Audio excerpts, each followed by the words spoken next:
Neil Kinnock was in Oxford Street today to highlight the Labour Party's opposition to the new uniform business rate. He told the Oxford Street Association he had a simple solution.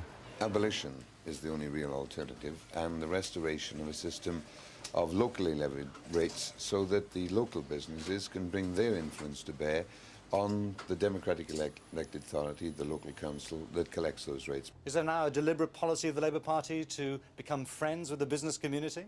You know my view that there are no areas into which we cannot go and put our very practical case and get a good hearing from reasonable people. That's been the case again this morning. Were you impressed by what Mr. Kinnock had to say today? Yes, I think everybody who was there was impressed.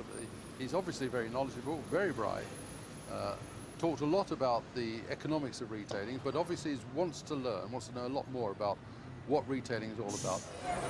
Some Oxford Street shops are going to face rate increases of 100%. Even Selfridges is fearful about the future. In 4 years' time, its annual rate of £2 million could increase to between £7 and £10 million. At present, we pay our rates to Westminster City Council, and we therefore have a dialogue with the council.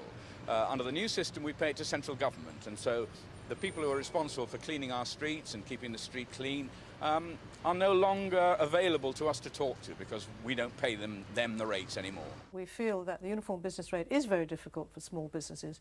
The problem is that there hasn't been a revaluation of premises for 17 years. And now, of course, with the new system, people think it's all due to the uniform business rate. But 65% of this would have happened at any rate, and the other 35% is really the backlog since the revaluation. I think what Mr. Kinnock has forgotten, you see, is the reason why the uniform business rate was brought in. And that was because high-spending labour authorities were, if you'll forgive me, literally screwing business people who could say absolutely nothing and do nothing. And while Mr. Kinnock was touring Oxford Street, the representatives of the 20 Labour local authorities, whose budgets have been capped by the government, were meeting to decide their next move. They're accusing the Environment Secretary of political bias.